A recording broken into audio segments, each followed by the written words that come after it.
I would like to request revered Swami Sarvapriyananda Ji Maharaj, Minister in Chief, Vedanta Society, New York, USA, to kindly come on the dais.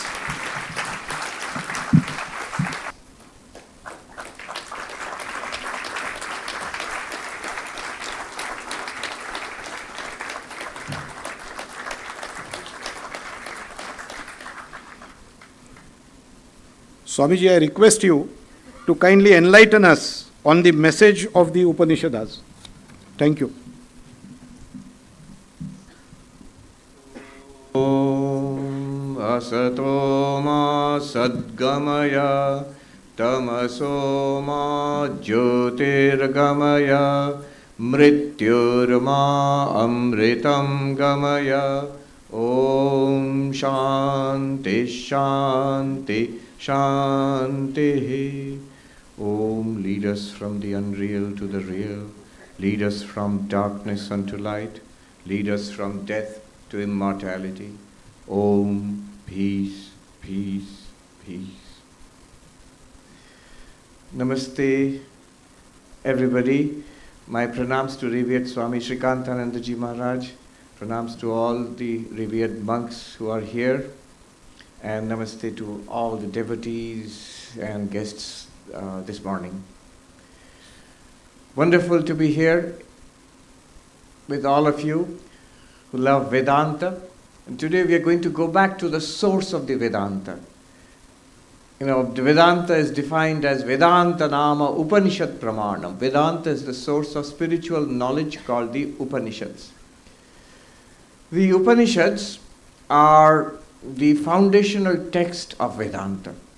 Not just Advaita Vedanta, though we'll be giving an Advaitic interpretation of it. One thing I will request, photographs and videos, we can do that afterwards in the question answer session. Then you're free. But during the talk itself, I would request all of us to be present and focused on the talk. Then we can absorb it. Otherwise, the camera will get the benefit of the talk, but I will not get the benefit of the talk. Swami Vivekananda has one of the famous quotes is that just as the Vedas are the spiritual texts of the Hindus, just as the Bible is for Christians and the Quran for Muslims and the Tripitaka for the Buddhists, so is the Vedas for the Hindus. This we have heard. Swami Vivekananda said that. But often the next paragraph often is not quoted. And what Swami Vivekananda says, next paragraph, but like the Upanishads, there are no other texts. He says, Bible, Quran and others are mostly like our Puranas. But the Upanishads are unique in themselves. So it's an extraordinary class of texts. A recent philosopher, Evan Thompson, he has said, these Upanishads are so significant in the history of human thought that our history should be dated not as AD and BC, but as before Upanishad and after Upanishad. And we are Vedantins, but we don't dare to say in such bold terms, but sometimes I think if Sahaba said it, it must be all right. So these Upanishads they contain the profoundest philosophy, and they are the basis of Vedanta. Advaita, Vishishtadvaita, Dvaita, all of them, they agree that their source, the foundational text, is the Upanishads. The word Upanishad itself, before we dive into it, the word Upanishad itself is very interesting. Shankaracharya explains it. Upani Purvaka Sader Dhatu Visharana Gati Avasanarthasya. He says, Upa Ni Sat. So this Upa means near. And of course, it means near the teacher, near the text, near the teaching.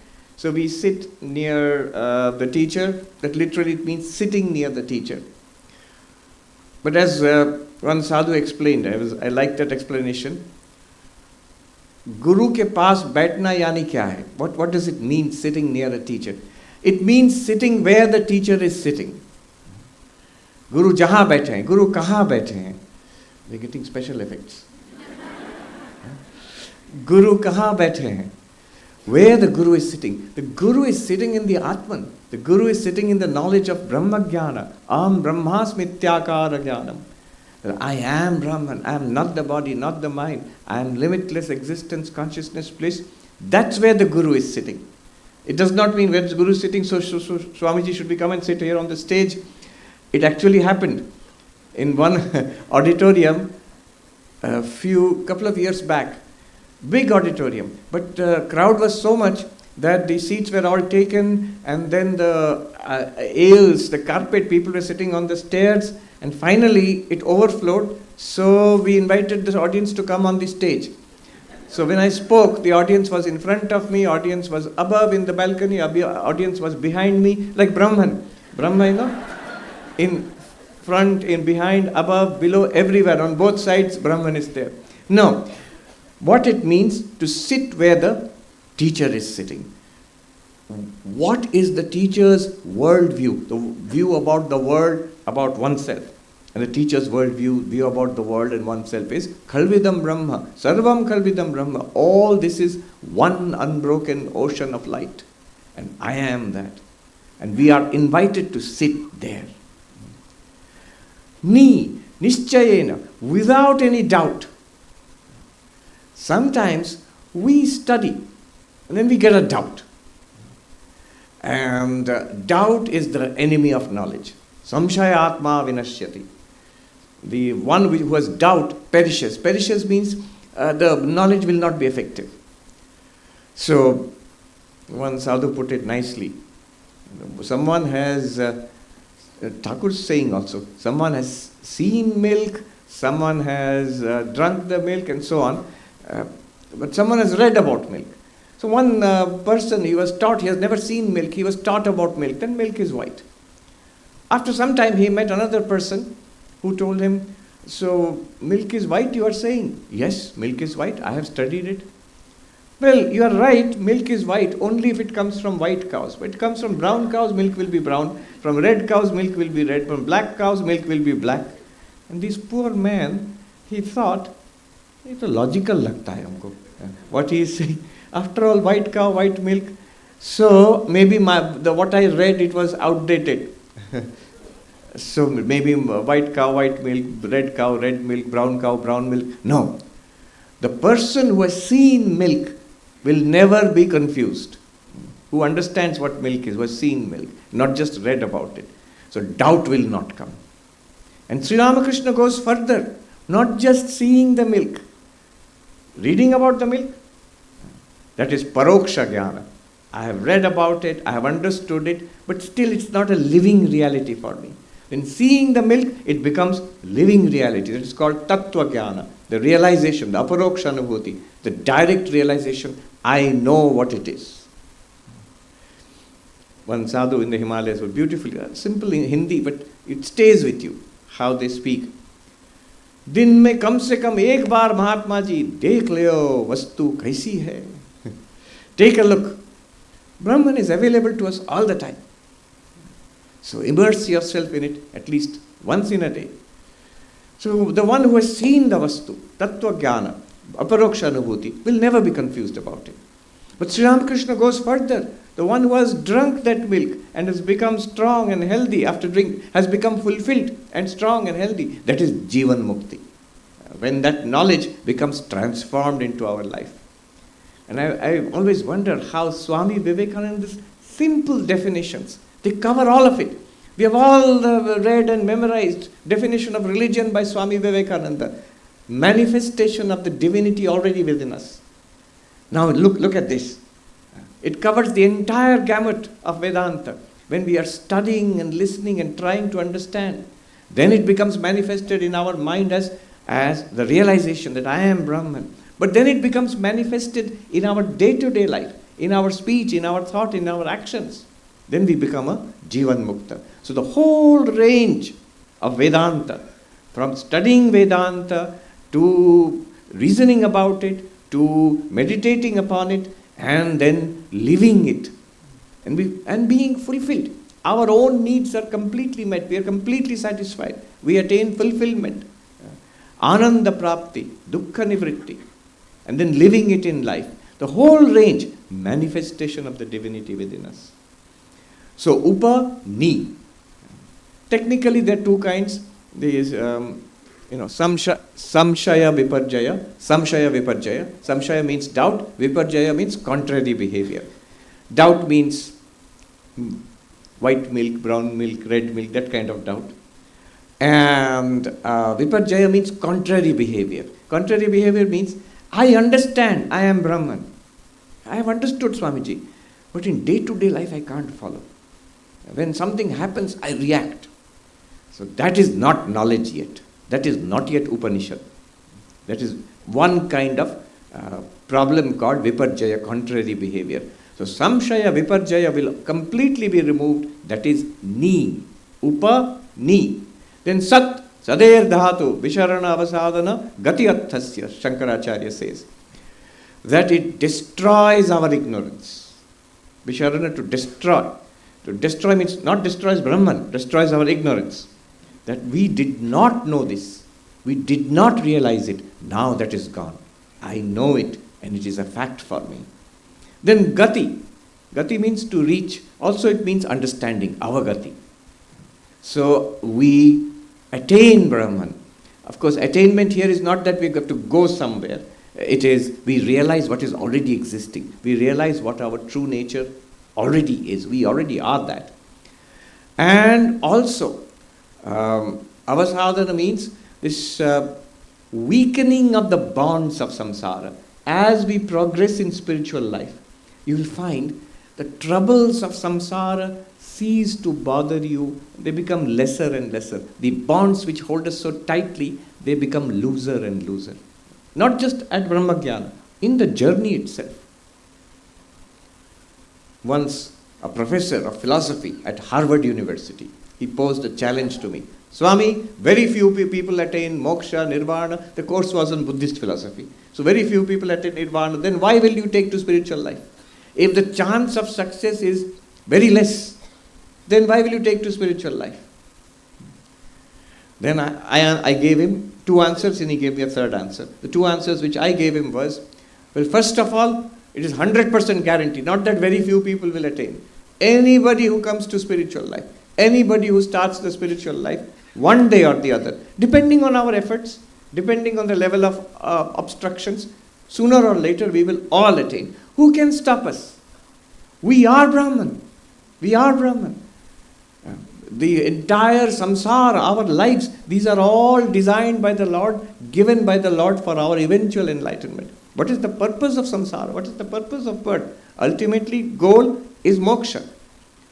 So it is, ISO 9000 chap is still there. So like that we used to have, it's Ishvara chap. This is the guarantee given by the Lord. So he says, Name bhakta pranashyati. My devotee, the one who walks on this path will never come to a bad end. So we will attain, guaranteed. Number one answer. Why should you come on this path? Because success is guaranteed. Second, what else will you do?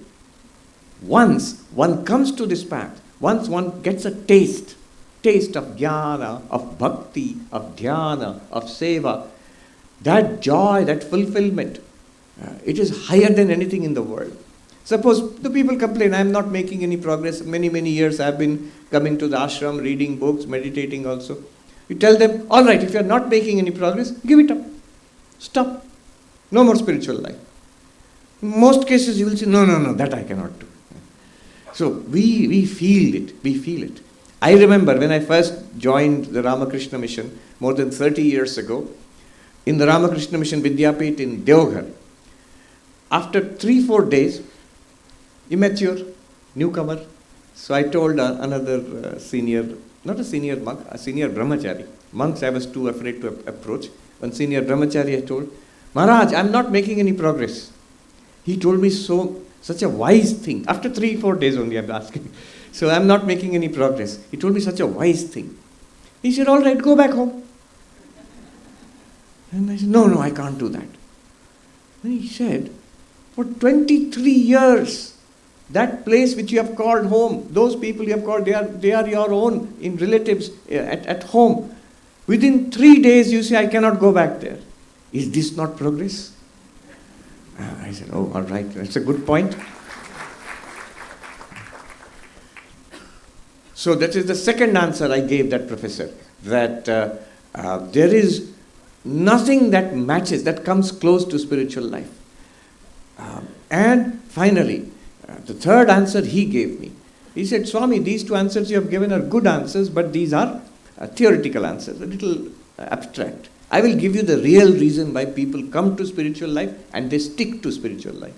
The real reason is, quite apart from Brahma Jnana, Bhagavan Labh, Ishwar Darshan, Moksha, Nirvana, quite apart from that, what hoga hi, that will happen. But day to day people get benefit. Day to day people get benefit.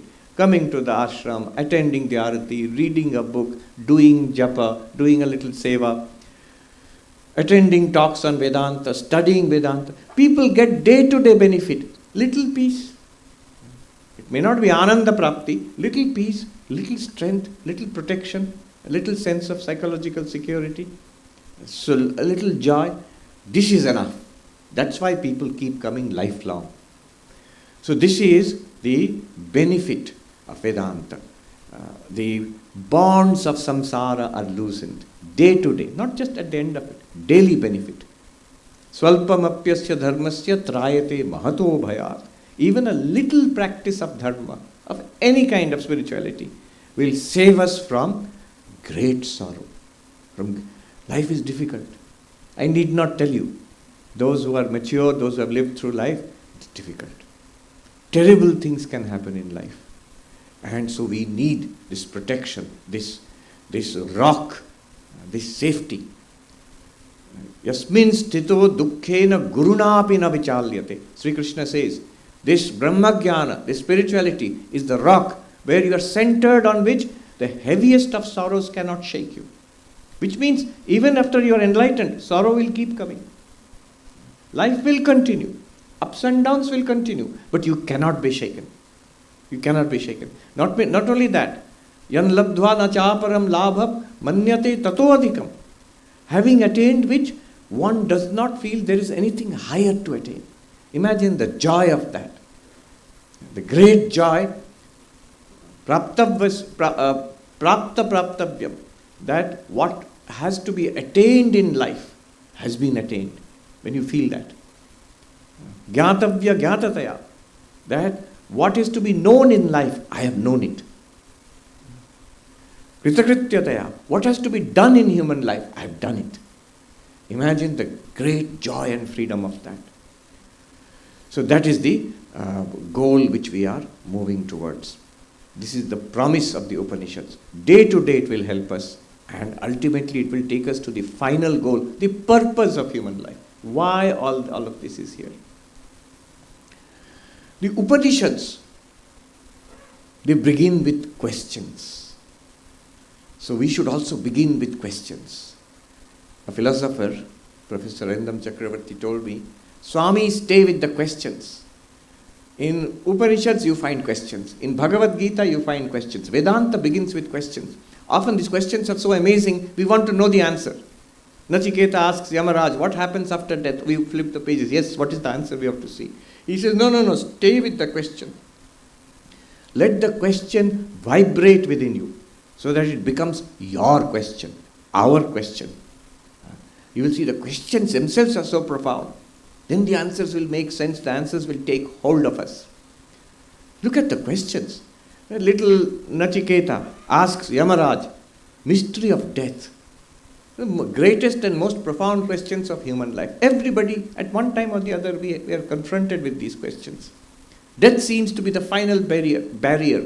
Is there anything after death? Is there anything beyond the body-mind? What we talk about, the Atman. Every religion says something is there beyond death. But those who do not believe in religion, they say there is nothing beyond death. And Nachiketa asks this. Some say there is nothing beyond death. Some say there is something beyond death. You are the Lord of death. Who better than you to enlighten me? Look at the question. Chandogya Upanishad.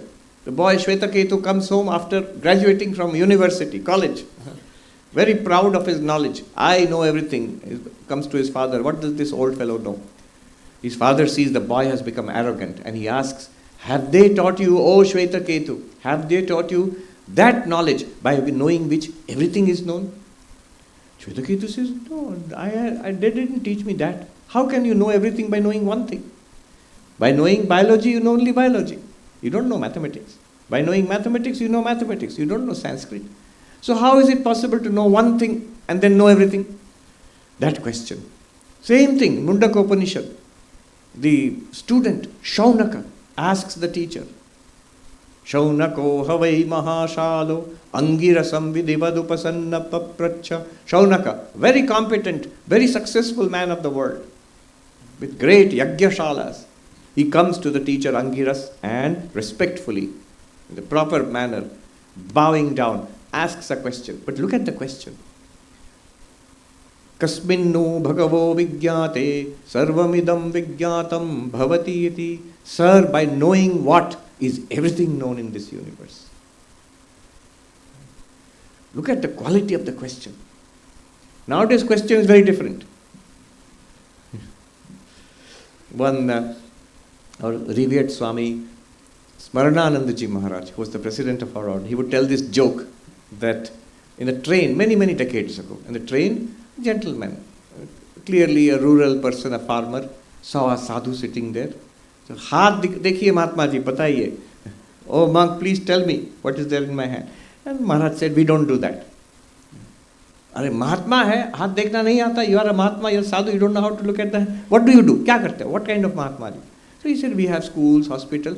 And this man was outraged. Mahatma ho, school chalata hai. School. School is school. So you are a sadhu, why are you running a school? It is actually there. In Uttarakhand you will find people will approach with great devotion. Will offer food and everything. And then what do they want? Not by knowing what everything is known. Not what is there beyond death. No, how will I go beyond sorrow? No, no, no. Number bata dijiye Mahatma ji. Lottery. I didn't understand what is number bata dijiye. They have great faith. If sadhu tells a number, that number they will purchase the lottery ticket and then they will get money from that. So that is the question, number bata dijiye. One sadhu told me, I didn't know about it. One sadhu said, I was going from Mathura to Vrindavan. On the way, a devotee, a very devoted person, he bowed down, offered bhiksha. I had bhiksha. After that he said, number bata dijiye. Then I said, what did you do? I said, I told him, यहाँ पर बैठ के Krishna नाम करो. हम अभी आ रहे हैं. And then he said, फिर? Yes, I went to Vrindavan. And then he said, I stayed there for 10 years. So either that person will do Krishna Naam and attain God realization, or he will give up. Number bata dijiye. No. Look at the quality of the questions. So we will take up these questions and dive deep today and tomorrow. 2 sessions today and 2 sessions tomorrow. Today we will take up question from the Kena Upanishad. Kena itself is a question. By what? By whom? That's how the Upanishad is named. It's a short Upanishad and it's my second favorite. Immediately people will ask, first favorite?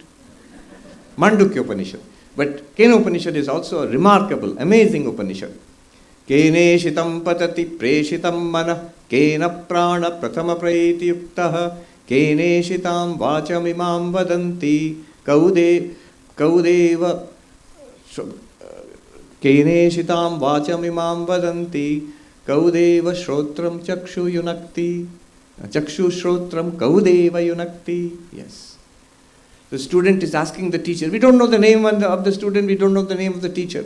But look at the profound nature of the question. He says, these thoughts are coming in my mind. How am I experiencing thoughts, emotions, feelings? I can see. How? I am hearing. How? Seeing, hearing, smelling, tasting, touching. I breathe in and breathe out. Prana, the life is continuing. How? Which bright being illumines all of this? Kaudeva yunakti. Deva, bright, to shine. He's asking a question about consciousness. Thousands of years ago, in the Kena Upanishad, same question which is being asked today also. Consciousness studies is the hot topic now. If you Google it, you'll find. Big debate is going on. What is consciousness? Because it was sort of assumed, we understand consciousness is something produced by the brain. But when we actually came to look closely at it, how is the brain producing consciousness? Suppose brain is producing consciousness. We are unable to explain.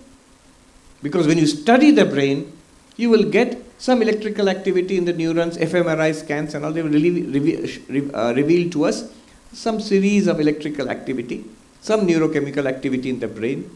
But from that, consciousness, seeing color and shape, hearing sound, feeling pain, feeling hunger, enjoying life, poetry, music, wonderful music which we just heard, the music of that, the appreciation of the music, the creation of the bhava, electrical activity. Isn't there a jump? There is an explanatory gap, which is called the hard problem of consciousness. So it's a huge, huge question now. What is consciousness? And there's one of the leading philosophers of mind in NYU. He asks rhetorically, why is it such an important question? So suppose something about the kidney is not known. And then there will be, they have got NIH in America. So they will give a grant and some scientist will do. Of course, now they will have no money for grant, thanks to our dear president. So they will give a grant and some scientist will discover one day, so why make such a big deal about it? Similarly, brain is, so kidneys and the liver, they are excreting various kinds of chemicals, and those are studied, you will find out more about it. Brain is making consciousness, you study it, one day you will find. Why are you talking so much about consciousness? Because consciousness is not like anything else. Consciousness is fundamental to our existence. Because without consciousness, we are not. Our whole life, what is our life? We see, we hear, we smell, taste, touch, we feel pain and pleasure. We think, we imagine, we are awake, we dream, we sleep. This is our life. Religion, art, science, politics, all of this, without consciousness, unthinkable. So, I said unthinkable, even thinking, consciousness. So, consciousness is not like kidney functioning of the liver. No, it is something, the most fundamental thing. If you Google on YouTube, don't do it now, 325 theories of consciousness. So they have categorized how many theories of consciousness are floating around. 325. Which means we really don't know what it means, what consciousness means. And one thinker, Robert Lawrence Kuhn, he says, whatever your theory of consciousness, brain producing consciousness, Atman, Brahman, pure consciousness, momentary consciousness of the Buddhist, whatever your theory of consciousness, this much is sure. The greatest questions of life depend on your theory of consciousness. Think about it. Something is there beyond death, depending on how you understand consciousness. If consciousness is produced by brain, nothing is there beyond death then. If consciousness is independent of the brain, something is there beyond death. Like this. What is the purpose of life? Depending on your theory of consciousness. Who am I? Depending on your theory of consciousness. Am I body or am I consciousness? Depending on your theory of consciousness. AI, all these questions nowadays people are asking, depending on your theory of consciousness. So theory of consciousness is extremely important. It's a central thing in our lives. And these ancient, these rishis of the Upanishads, look, they were interested in reality. What is that one thing by knowing which I can know everything? They were interested in who am I? By what are all these experiences happening in consciousness? So they were interested in knowing about consciousness. They were interested in, by knowing this, going beyond suffering. It's not just empty speculation. It's not just after one morning we will talk about some philosophy. No. Most vital question of our lives. That which will take us beyond suffering. That which will solve the problems of our life at the deepest level. And give us lasting fulfillment. So this quest for reality, Sat.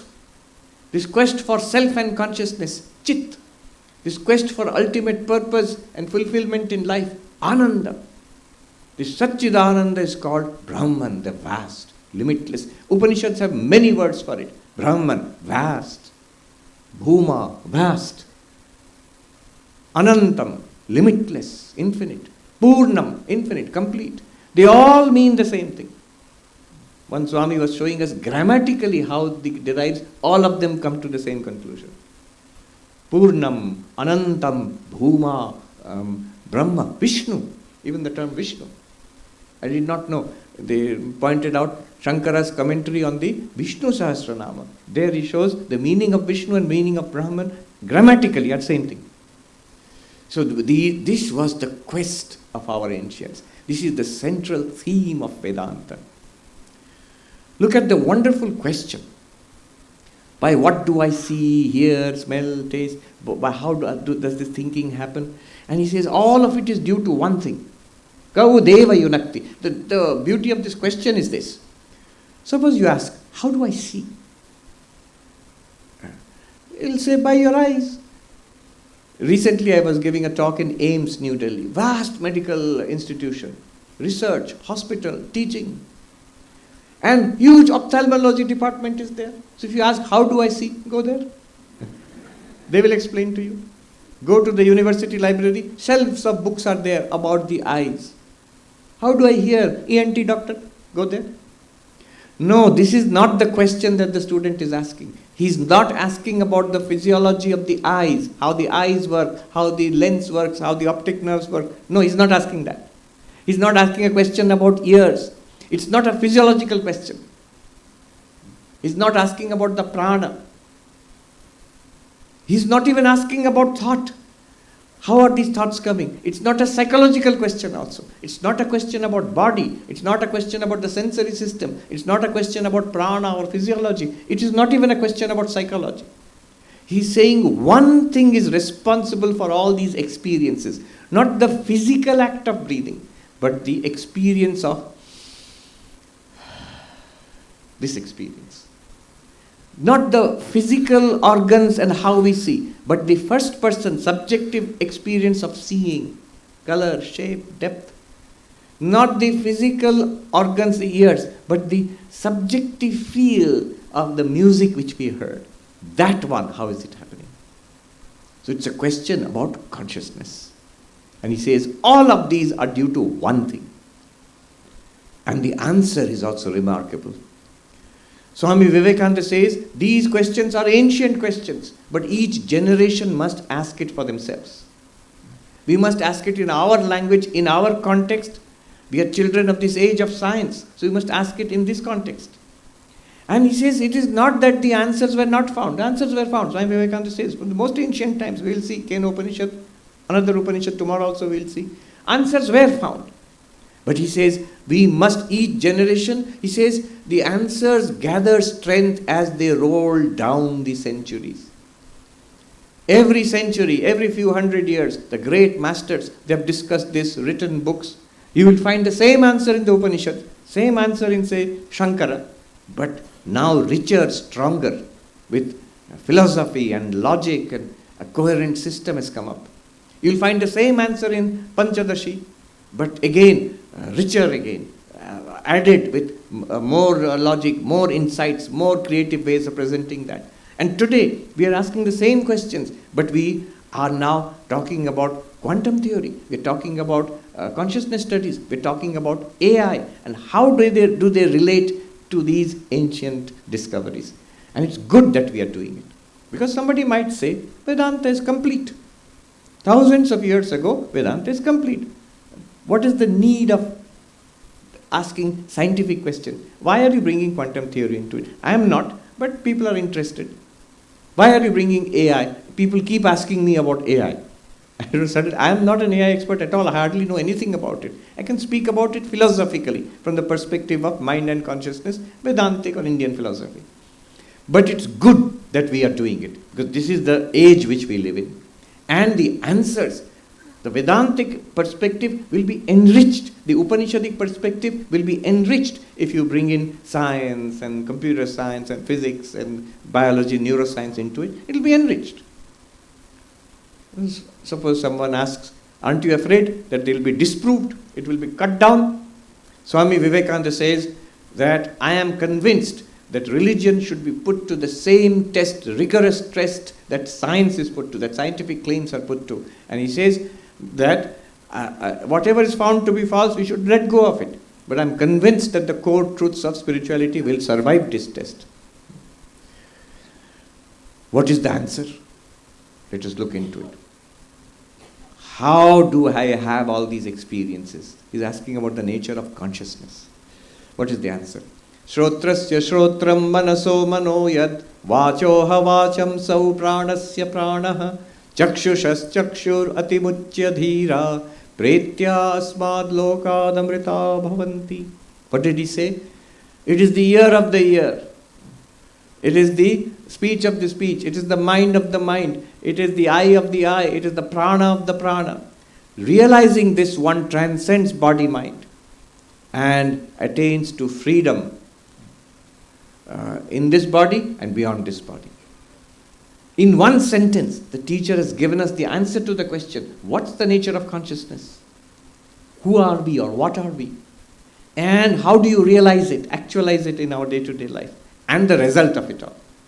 In one sentence, let's take a look at what he said, what the teacher said. And rather amazing language, because this Kena Upanishad, one of the things, beauties of the Kena Upanishad is the dramatic language. Every text, sometimes verses, sometimes text, you will find suddenly something new is coming, something unexpected is coming, something dramatic and shocking is coming. He said, you want to know how you have the experience of hearing? Yes, yes, because of the ear of the ear. What?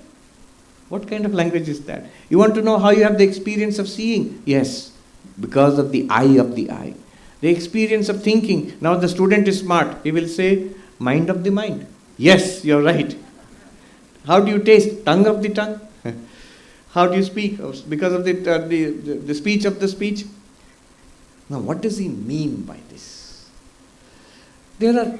This language is extraordinarily powerful. There are multiple, at least 3 aspects I will point out of this answer. When you say, how do you hear? Ear of the ear. What's the usual answer? How do I hear? Ear. How do you hear anything? With our ears? He says, no, by the ear of the ear. So ear of the ear, eye of the eye, speech of the speech. That means it's something different from the ear. Something different from the eyes. Something different from the speech. So, consciousness, our real nature, is not physical. It's different from the body. It is not even sensory. It's different from the sensory systems. And when he says mind of the mind, that means consciousness is different from the mind. Otherwise, he would have said, how do you experience all this? With your mind? No, he says mind of the mind. So it's different from the mind. Consciousness is not physical. Consciousness is not sensory. Consciousness is not psychological. Already, profound claims are being made. You can have a whole course of philosophy based on each of these half sentences. Not physical, not sensory, not mental. A couple of years ago in a university, they asked me, can you draw a path from our modern mainstream understanding or lack of understanding of consciousness to the Advaitic theory of consciousness, to the consciousness as understood in Advaita Vedanta? Modern common sense or scientific understanding up to Advaita. What are the main steps we have to take? So I thought about it and I came up with 5 steps. First step, where are we going? Journey from our common sense understanding or even say scientific, whatever little understanding we have of consciousness, up to the Advaitic idea. 5 steps, and they're all 5, not this, neti neti. 5 neti neti, not this, not this. First one, it is not the body. Consciousness is not the brain, nervous system. It's not the body. It's not physical. Not brain, let us put it that way. Step 1. Already here, this is where the debate is going on now. Hard problem of consciousness, this is where the debate is at. But again, further, second, consciousness is not the mind. The teacher said, mind of the mind. This is something that people almost universally do not understand in the West. They think consciousness, if you ask consciousness studies, what are you studying? They will say cognition, emotion, perception. This is all mind and senses. Nowadays, because of the rise of AI, I am able to distinguish this for audiences in the West. Notice, your AIs, they are able to be creative. They are able to take decisions. They are exceptionally intelligent. Just a few days back, I met a chess grandmaster, Indian chess, young man, chess grandmaster. So I asked him that we had read many years ago, there was an IBM computer, Deep Blue, which first time computer defeated a grandmaster. I think Kasparov, was defeated by IBM Deep Blue.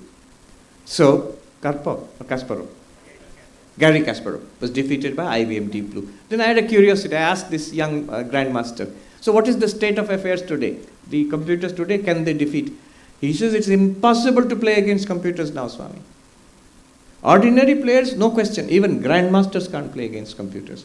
By the time, he said 2010 had come, the computers at that time, they were already invincible. Human beings cannot defeat computers. And now, of course, it's gone beyond that. So, I asked him other follow-up questions. So, do you practice against computers then? He said, no, we don't practice against computers because our aim ultimately is to defeat other human beings. Computers do not play like human beings. We look for a mistake in our opponent. One single mistake, I will defeat you. We wait and push. I should not make any mistake and I will wait for your mistake. The problem with computer is it never makes a mistake. Never. Not like a human being. Inhuman. So my point here is, it can defeat grandmasters. Whom are you talking about intelligence? Computer can defeat grandmasters. Who are we? As a kid, I started playing chess with my little brother. When my little brother defeated me, then I stopped playing chess. So computer is defeating us. So intelligence, creativity. These AIs, they are painting pictures, composing music, composing poetry, writing essays, articles, students all over. I think in India also and in US, everywhere I find all assignments, homework, teacher is giving, they're doing it through AI. Little bit change they may do. So all of this which the human intelligence and creativity could do, AI is doing, except one thing. Except one thing, consciousness. AI is not conscious. More or less, that's the consensus right now. So that means consciousness and mind are different. You are able to replicate the activities of the mind. You can't replicate consciousness. It is the mind of the mind, other than the mind. The second thing you note is, he uses the language ear of the ear. He did not say consciousness. He said ear of the ear, mind of the mind. I'm saying he, it could be she, because some of the masters of in the Upanishadic time were Rishikas. They were women. So the teacher says ear of the ear, eye of the eye, mind of the mind.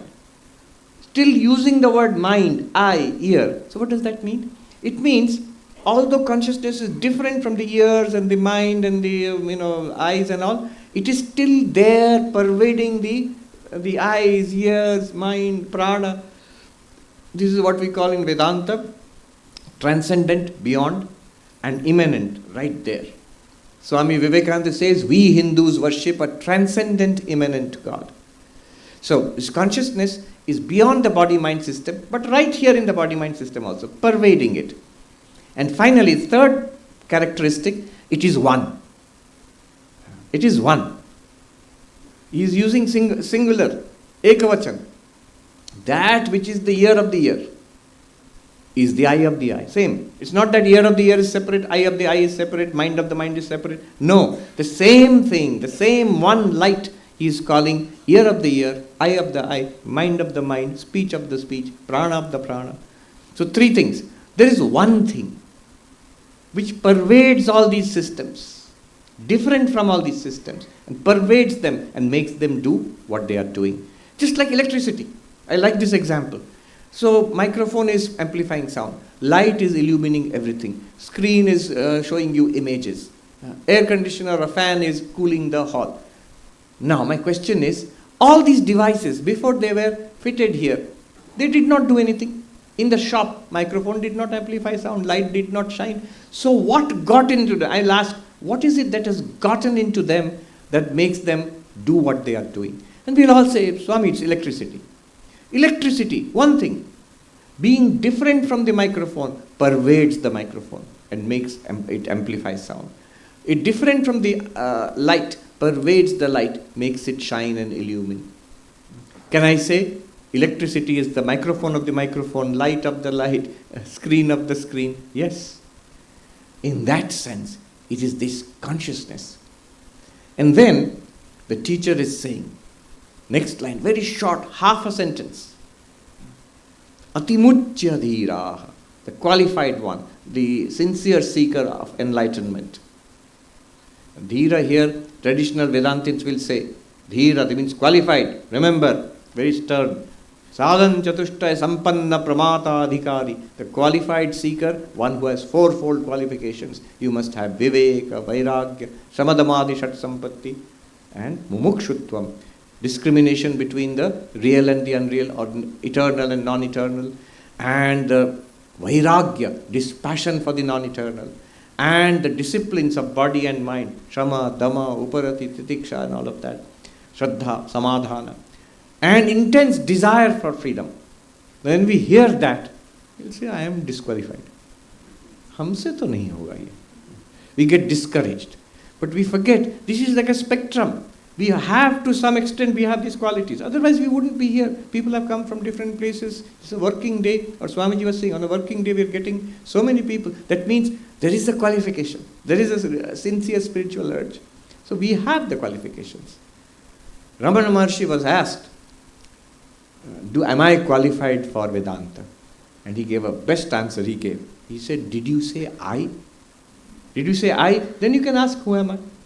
If anyone uses the word I, you are qualified to ask, who am I?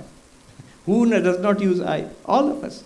In that sense, we are qualified. It's not that these sadhan chatushtaya is immaterial. We will see that is a crucial thing. But we can all develop them. We can start. Then he says, atimuchya. That word is is transcending. Atimuchya. What does atimuchya mean? Once I realize that consciousness is of this nature, eye of the eye, ear of the ear, mind of the mind, speech of the speech, prana of the prana, I realize I am consciousness. Earlier I thought, I am this body, yes, I am mind, yes, I am even consciousness. Body, mind, consciousness, this bundle, this is what we generally think of ourselves. Now, after this analysis, I begin to see I am consciousness with a body-mind, not body-mind with consciousness. Who am I? What am I? Consciousness. Consciousness am I. Consciousness in the sense of this witness consciousness, sakshi, pure consciousness, not the empirical feeling which we have right now. There is a distinction between sakshi and the chidabhasa, reflected consciousness. But anyway, I am consciousness. I am not the body. I am not the mind. Now with Shankaracharya we can sing Mano buddha hankara chittani naham nacha shrotra jivve nacha grana nitri nacha vyoma bhumi na tejo na vayu chidananda rupa shivoham shivoham. I am not the mind, not the intellect, not the ego, not the memory. Why? That is mind. What am I? I am mind of the mind. I am not the eyes, I am not the speech. Why not? I am the eye of the eye, I am the speech of the speech. I am not this body made of 5 elements. Why not? I am the element of the elements. Satyascha satyam. If these elements are truth, I am the truth of the truths. Then what am I? What am I? Chidananda rupa shivoham shivoham. I am consciousness. That I cannot deny. Because I am aware. I exist. I exist and I shine, that I cannot deny. So that I am. And all of these, body is there, speech is there, mind is there, all of this is there. But I am not them. I am embodied here. I am right here. I am not them. Now I realize what Shankaracharya meant. But not only chit. He says chidananda, ananda. How ananda? How bliss? Because the moment I realize I am not the body, then the qualities, the activities of the body, they remain in the body. They are not in me, they are in the body. People are very worried. I am overweight, I have to lose weight. What is overweight? Body or consciousness? Body. And this is not just theoretical. You look at it. Clearly I am aware of the body which is overweight. Fine. Body is overweight, we'll deal with it. I am not overweight. People suffer psychologically. I am getting old. Yes, body is getting old. The wrinkles are in the body. The grey hair is in the head. And so, the Characteristics of the body, let them be in the body. जो चीज जहां की है उसको वहीं रहने दो. Don't take it upon yourself. Pain. Pain is there. Yes, it's in the body. It's in the sensory system. It's not in me. I am the witness of the pain. Mental reactions, anger, anxiety, in the mind, I am the witness of it. And this is not something you have to do. It's already a fact. We have somehow, because we don't see the difference between consciousness and mind, between the self and the mind, we take the attributes of the mind to be ours. We take ourselves to be the mind and the qualities of the mind to be ours. But I know them, I am aware of them, then how can I have those attributes? It's like saying, I see the orange shirt. Where is the orange? In me or in the shirt? In the shirt. By seeing the orange shirt, I don't become orange. I am the witness of the orange shirt. Similarly, by seeing the depressed mind, I am not depressed. I see the depression in the mind. By seeing the restless mind, I am not restless. I see the restlessness in the mind. I will deal with it. But it is first and foremost, little gap is necessary. Step back from it. One sadhu said, ये जो वेदांत है ना महात्मा जी, ये जरा हटके होता है. Stepping back. Must step back. So this ati mucya, you transcend. How? By knowledge, not physically. You can't come out of the body physically. By transcending. Let it be in the body. I have seen so many times. I have seen an old Swami,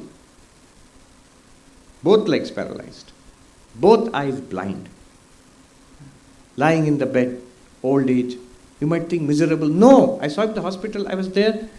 Most vigorous person. That is one person I saw never complain at all. For day after day, morning and night I saw him. Never complained.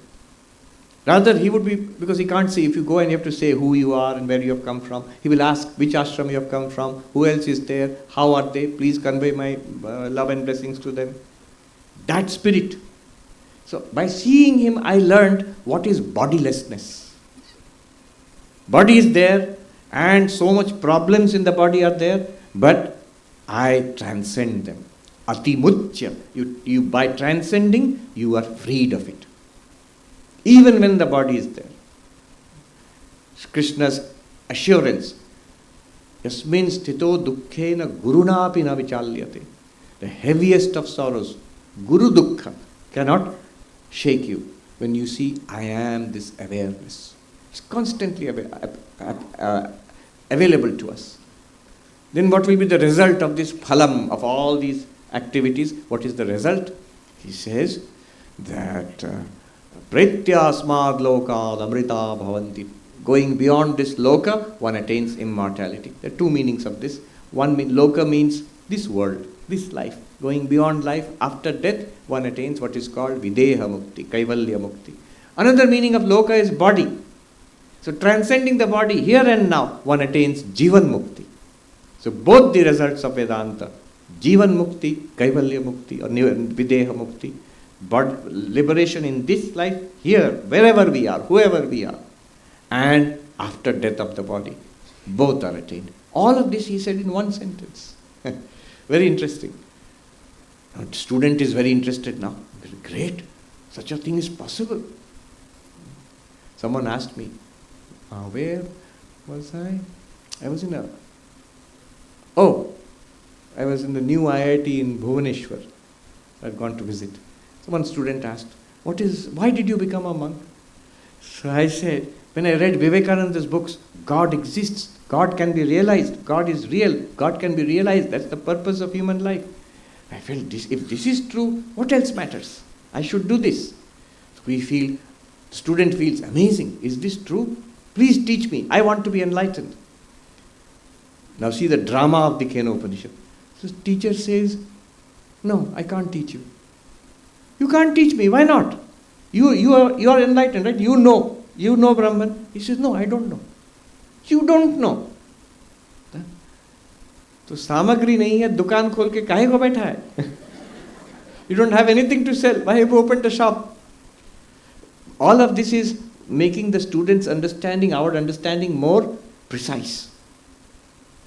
Na tatra chakshur gacchati na vag gacchati no manaha na vidmo na vijanimo yathaita danushishyad.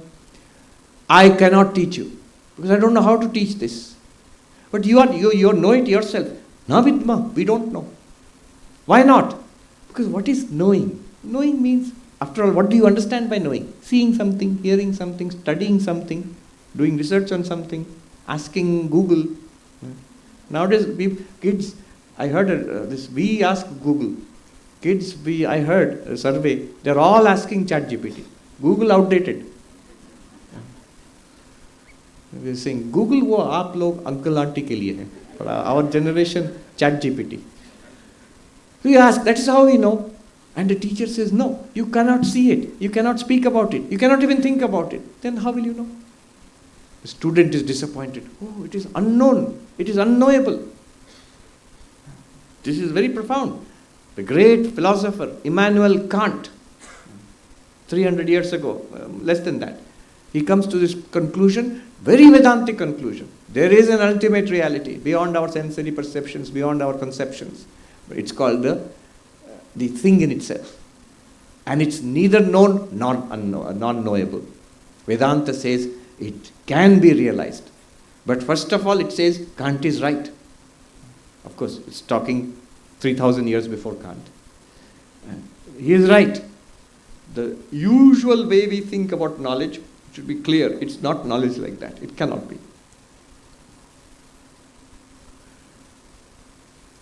I told you 5 steps. I told you 2 steps first. With consciousness is not body, not brain. 1. Consciousness is not mind. What is the 3rd step?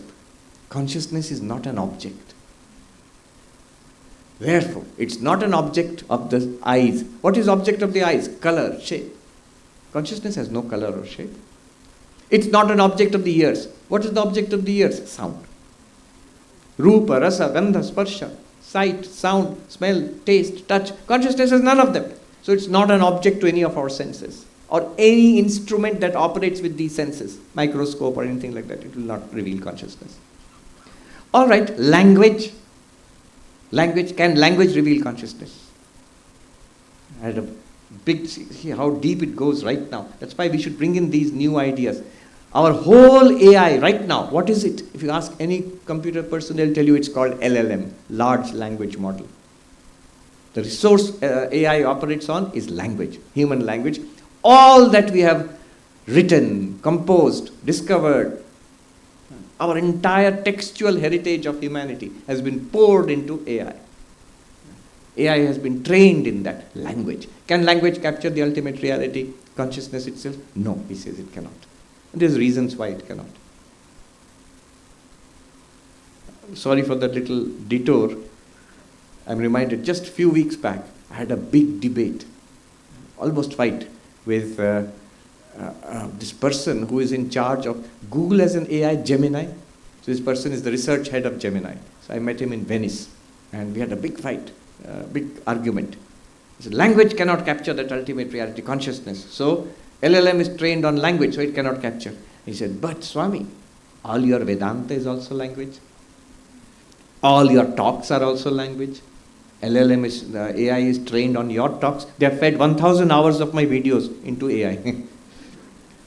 So if you can transmit this knowledge through language, AI also can get it through language. Anyway, big argument was there. So the teacher said, cannot be done. No way of doing it. There is a way, but not these usual ways. He says, Anya deva tadvidita dato avidita dadhi iti shushruma purvesham yenas tadvya chachakshiri. The teacher says, here is the way which has been given to us to an unbroken line of teachers and students. The Purva, earlier Acharyas. This is Keno Upanishad, thousands of years ago. And there the teacher is saying it's an ancient knowledge. Imagine how old it is. And what is that knowledge? What is that thing? It is other than the known and other than the unknown. Very interesting. Other than the unknown, the student will say, yes, it is unknown. It's other than the known. It will say, yes, it's other than the known because I don't know it. Correct, I understand. No, it's other than the unknown also. And there's only one thing which is other than the known and other than the unknown. You yourself. You, the knower, you are not something that is known. You are also not something that is unknown. It's entirely different from the known and entirely different from the unknown. Consciousness is not an object of knowledge or an object, which is either known or unknown. Objects only are known or unknown. But the knower of the objects is neither known nor unknown. But Swami, you say ignorance is there, unknown, we do not know the Atma. That is also not entirely true. When we say we do not know the Atma, that's not entirely true. We know. We all know the Atma as I. But we do not know it as it is. We know it as body-mind. That what Vedanta does is, the Atma which is well known to all as I, but for us it refers to body-mind, Vedanta shifts that reference, ati muchya, transcending the body-mind, the consciousness. We know the Atma. What is the Atma? Eyes, ears, mind, speech, prana, body. What is Vedanta doing? That Atma is not eyes, it is eye of the eye, mind of the mind, speech of the speech, ear of the ear, prana of the prana. So, shifts the reference of the eye. It is neither known nor unknown. It is not an object. Just for the sake of completion, I will give you the 2 other steps. 5 steps, I said, from our common understanding of consciousness to the Advaitic understanding. 5 neti. Not body or brain, not mind, not object. Anything that you can objectify, anything that you can know, anything you can say this, that's not the Atma. That's not consciousness. Then 4th, not many. Not many. How many consciousnesses? We feel so many. There's not many. Advaita says not many. Sri Krishna said to Arjuna in 13th chapter of Bhagavad Gita, Kshetragyam chapi mam vidhi sarva kshetreshu bharata. O Arjuna, in all these thousands of soldiers, hundreds of thousands of soldiers, why only soldiers? Soldiers and the elephants and horses and whatnot, in all of them, there is only one consciousness. And I am that, Sri Krishna says. I am the knower of the field in all these fields.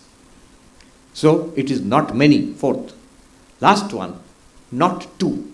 Not two means non-dual. Other than consciousness, there is nothing.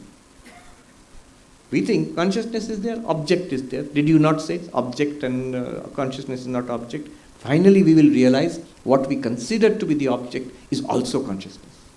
It is consciousness appearing to itself as the object. So 5 neti. Not brain, not mind, not object, not many, not two, or non-dual. Non-dual means Advaitam. One curious thing you will notice. The last one, non-dual, means there is nothing apart from consciousness. Then the first 4, not brain. But you said there is nothing apart from consciousness. In some sense, brain also must be consciousness. Not mind. But you said nothing is apart from consciousness, so mind is also not apart from consciousness. In some sense, consciousness is appearing as the mind. Not object. That means, but you said nothing is apart from consciousness. In that case, object also must be somehow consciousness. Swami Brahmananda says, can you show me the line of demarcation between conscious and not conscious? There is no line of demarcation because ultimately, materialism says consciousness is also a product of objects.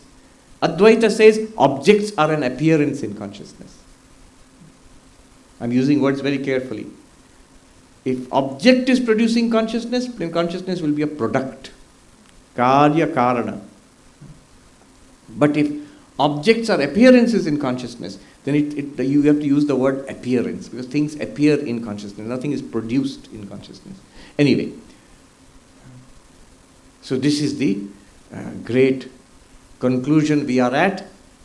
Consciousness is not brain, not mind, not object, not many, one only.